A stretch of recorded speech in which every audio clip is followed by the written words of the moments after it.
எல்லார் வீட்லேயும் பார்த்தீங்கன்னா ஒரு அயன் பாக்ஸ் இருக்கும். ஆனால் என் வீட்டில் இருக்கிற அயன் பாக்ஸ் எல்லாத்தையோட வித்தியாசமானது. என்னடா தண்ணி ஊற்றி ஸ்டீம் அயன் பாக்ஸ் மாதிரி யூஸ் பண்ண முடியுமான்னு கேட்டிங்கன்னா அது இல்லை. இந்த அயன் பாக்ஸ் வாங்கி கிட்டத்தட்ட 12 வருஷம் ஆச்சு. அதாவது ஒரு டிகேடே ஆச்சு. இப்போ வரைக்கும் உழைக்குது. ஸோ அதுதான் பார்த்தீங்கன்னா ஹைலைட்டு. ஸோ இப்போ என்ன இந்த வீடியோ போகிறேன்னு கேட்டிங்கன்னா 12 வருஷம் உழைச்சதாட்டி பார்த்தீங்கன்னா ஒரு பெரிய பிரச்சனை வந்துச்சு அயன் பாக்ஸுக்கு. ஸோ வழக்கம் போல் நேற்று நான் அயன் பாக்ஸை ப்ளக்கில் சொருகிட்டு ஆன் பண்ணுறேன். ட்ரிப் ஆயிடுச்சு என் ரூம் இது மட்டும். என்னடான்னு போய் பார்க்குறேன், அயன் பாக்ஸோட ஒயர் உருகி அப்படியே கீழே உருகிட்டு மெல்ட்டாகி கிடக்குது. ஸோ பார்த்தோன்னே மனசே கேட்கல. ஸோ அதான் அடுத்த நாள், அதாவது இன்றைக்கி பார்த்தீங்கன்னா புது ஒயரை வாங்கிட்டு இருந்துச்சு. ஸோ இன்றைக்கி வீடியோவில் என்ன பார்க்க போகிறோன்னு பார்த்தீங்கன்னா அயன் பாக்ஸுக்கு புது ஒயரை எப்படி மாற்றுறது அப்படிங்கிறத பற்றி தான் பார்க்க போகிறோம். ஸோ ரொம்ப பேசாமல் வீடியோக்குள்ளே போயிருக்கோம். ஸோ இதுதான் பார்த்தீங்கன்னா நான் சொன்ன அயன் பாக்ஸு. இது பார்த்தீங்கன்னா கோரியோ பிராண்ட்லேருந்து வாங்கின ஒரு அயன் பாக்ஸு. கிட்டத்தட்ட ஒரு 12 வருஷமே என் வீட்டில் உழைச்சிட்டு இருக்குது. அப்புறம் பார்த்தீங்கன்னா ஒரு புது ஒயரு எதுக்குன்னு பார்த்தீங்கன்னா ஸ்டார்டிங்கில் சொன்ன மாதிரி உருகின ஒயரை மாற்றுறதுக்கு. ஸோ பார்த்தாலே தெரியும் ஒயர் எந்த கண்டிஷனில் இருக்குன்னு. சும்மா பிடிச்சி இழுத்தாலே அப்படியே கையோடு வந்தது சுற்றி இருக்கிறது. ஸோ இப்போ இந்த கண்டிஷனில் இருக்கிற ஒயர் தான் நம்ம புது ஒயரை ரீப்ளேஸ் பண்ண போகிறோம். ஸோ ஃபஸ்ட்டு பார்த்தீங்கன்னா இதை திறக்கிறதுக்கு நம்ம கண்ணில் தெரிய ஒரே ஸ்க்ரூ பார்த்தீங்கன்னா இப்போதைக்கு இந்த ஒரே ஒரு ஸ்க்ரூ தான் வெளியே இருக்கிறது. ஸோ ஃபஸ்ட்டு நம்ம அந்த ஸ்க்ரூவை கழட்டிப்போம். ஸோ ஸ்க்ரூவை கழட்டினோடனே பார்த்தீங்கன்னா அந்த பிளாஸ்டிக் அப்படியே கையோடு வந்துடுச்சு. நம்ம அப்படியே உள்ளே பார்த்தோன்னு வச்சுக்கோங்களேன், அந்த ஒயர் மாட்டுறதுக்கான ஸ்லாட்டு மட்டும் இருக்குது. ஆனால் 2 ஒயர் தான் இருக்குது. எர்த் ஒயரை மட்டும் உள்ளே பதுக்கி வச்சுருக்கானுங்க. ஸோ எர்த் ஒயரையும் வெளியே கொடுத்துருந்தானுங்கன்னா கொஞ்சம் யூஸ்ஃபுல்லாக. ஸோ இப்போ நம்ம உள்ளே இருக்கிற எர்த் ஒயரையும் மாற்றணும். அதனால் பார்த்தீங்கன்னா மொத்த பிளாஸ்டிக்கும் கழட்டணும். அதாவது மேலே ஒரு ஹவுசிங் இருக்குல்ல, அதாவது எப்படி சொல்ல, பிடிச்சி தேய்க்கிறதுக்கு ஹேண்டில், அந்த இடத்தையும் பார்த்தீங்கன்னா கழட்டணும். ஸோ அதுக்கு பார்த்தீங்கன்னா 2 ஸ்க்ரூ இருக்குது. அந்த 2 ஸ்க்ரூவையும் கழட்டிட்டு உள்ளே என்ன இருக்குன்னு பார்ப்போம்.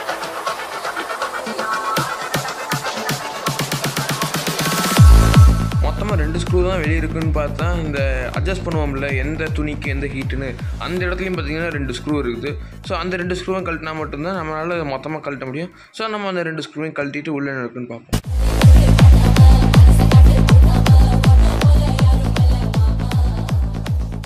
ஸ்க்ரூ ஒன்னில் கழட்டினோடனே பார்த்தீங்கன்னா அந்த ஹேண்டில் கையோடு வந்துடுது. அது கரெக்டாக ஒரு ஆங்கிள் வச்சு எடுத்தோம்னா ஈஸியாக வந்துடுது வெளியே.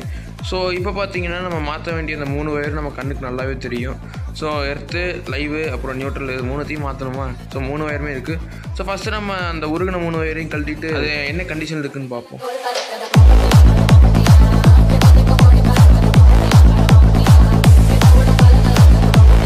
ஸோ நம்ம கடைசி ஒயரையும் கழட்டிட்டோம் கிட்டத்தட்ட. ஸோ அவ்வளோதான், கழட்டியாச்சு ஒயரை. ஸோ இப்போ பார்த்தீங்கன்னா தெரியும் ஒயர் எந்த கண்டிஷனில் இருக்குதுன்னு. ரொம்ப மோசமான கண்டிஷனில் இருக்குது. ஸோ இப்போ நம்ம அந்த ஒயரை தூக்கி போட்டு நம்ம புதுசாக வாங்கி வச்சுருக்க ஒயரை தூக்கி மாட்டுவோம். ஸோ ஆப்வியஸாக பார்த்தீங்கன்னா நம்ம ஒரு பொருள் மிஸ் பண்ணுறோம் ஒயர்கிட்ட. ஸோ அது என்ன பொருள்னு சில பேர் கண்டுபிடிச்சிருப்பீங்க, முக்கால்வாசி பேர் கண்டுபிடிச்சிருக்க மாட்டீங்க.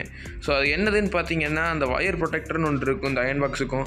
ஸோ அதை பார்த்தீங்கன்னா நம்ம பழைய ஒயர் இருக்கும்போது கட்டாகி கீழே விழுந்துருச்சு. அதுக்கப்புறம் அது எங்கே போச்சுன்னே தெரில. ஸோ அதனால தான் பார்த்திங்கன்னா அந்த ஒயர் இப்படியாச்சு. ஆனால் நம்ம புது ஒயர் போடும்போது ஒயர் ப்ரொடெக்டர் இல்லாமல் தான் போடுறோம். ஸோ என்ன ஆகும் தெரியல, பட்டு பார்ப்போம். போக போக ஏதாவது நடந்ததுன்னா அப்படியே யூடியூப்பில் அப்டேட் பண்ணுறேன். ஸோ மறக்காமல் சேனல் சப்ஸ்கிரைப் பண்ணி வச்சுக்கோங்க. இப்போ நம்ம அந்த 3 ஒயரையும் மாட்டிட்டு அயன் பாக்ஸ் ஒர்க் ஆகுதா இல்லையான்னு பார்ப்போம்.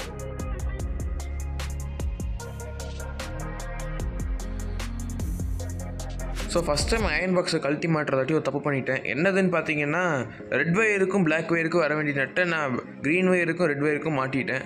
ஸோ இதனால் என்னாச்சுன்னு பார்த்தீங்கன்னா பிளாக் ஒயரோட நட்டு மாட்டவே இல்லை. நானும் தேடிட்டு இருக்கேன் எங்கடா நட்டை விட்டேன்னு. அப்புறம் கடைசியில் பார்த்தா அந்த ஒயிட் பிளாஸ்டிக்கில் தான் பார்த்தீங்கன்னா இந்த க்ரீனோட நட்டை வச்சுருக்கேன். ஸோ திருப்பியும் நட்டை மாட்ட ஆரம்பிச்சுட்டு ஒர்க் ஆகுது இல்லையான்னு பார்ப்போம். ஸோ இப்போ பார்த்தீங்கன்னா நம்ம 3 ஒயருமே மாட்டியாச்சு மாட்ட வேண்டிய இடத்துல.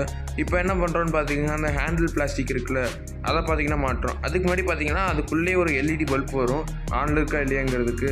ஸோ ஃபஸ்ட்டு நம்ம இதை வச்சுட்டு அப்புறம் அந்த எல்இடி பல்பை கரெக்டாக ஃபிக்ஸ் பண்ணிவிட்டு அப்புறமா நட்டெல்லாம் போட்டு டைட் பண்ணிவிட்டு ஒர்க் ஆகுதா இல்லையான்னு பார்ப்போம்.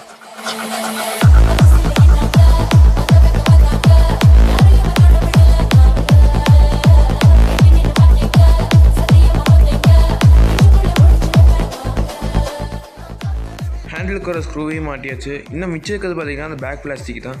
ஸோ அதையும் பார்த்திங்கன்னா நம்ம கரெக்டாக ஒரு ஆங்கிள் வச்சு தான் லாக் பண்ணணும். நம்ம சும்மா சொருகுனா போய் நிற்க மாட்டேங்குது. கரெக்டாக ஒரு ஆங்கிளில் வச்சு அமுக்கினா மட்டும்தான் அது போய் லாக் ஆகுது. ஸோ லாக் ஆகிற உடனே நம்மளும் லாஸ்ட்டாக இருக்கிற ஸ்க்ரூவை மாட்டிட்டு ஒர்க் ஆகுதா இல்லையாங்கிறத பார்ப்போம்.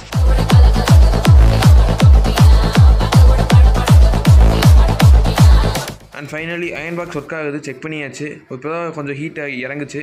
இப்போ பார்த்தீங்கன்னா அதில் கொஞ்சம் டேப்பில் ஒட்டிருந்துச்சு, அதெல்லாம் பிச்சு போட்டு இதே அயன் பாக்ஸை பார்த்தீங்கன்னா அடுத்த 10 வருஷத்துக்கு யூஸ் பண்ணலான்னு இருக்கேன். ஸோ எல்லோரும் வீடியோ பார்த்துட்டு இருப்பீங்க. வீடியோ பிடிச்சிருந்தா இல்லை உங்களுக்கு யூஸ்ஃபுல்லாக தான் கற்றுக்கிட்டு இருந்தீங்கன்னா மறக்காமல் கீழே இருக்கிற லைக்கை போட்டு போயிருங்க, சப்ஸ்கிரைபு, அப்புறம் பக்கத்தில் இருக்கிற பெல் ஐக்கன் எல்லாத்தையும் காமிக்கிட்டு போயிருங்க. அதே மாதிரி இந்த வீடியோ எடுத்து நல்லா இருந்திருக்கலாம், வீடியோ குவாலிட்டி கொஞ்சம் இன்க்ரீஸ் ஆகிருந்தால் நல்லா இருந்திருக்கலாம், இல்லை வாய்ஸ் கொஞ்சம் மாறி இருந்துச்சு, அந்த மாதிரி உங்களுக்கு என்னென்ன தோணுதோ சஜஷன்ஸ் அது எல்லாத்தையுமே கமெண்ட்டில் சொல்லிட்டு போயிருங்க. ஸோ இதே மாதிரி ஒரு நல்ல வீட்டில் அடுத்து சந்திக்கிறேன். அது வரைக்கும் டாட்டா, பை பை, பீஸ்.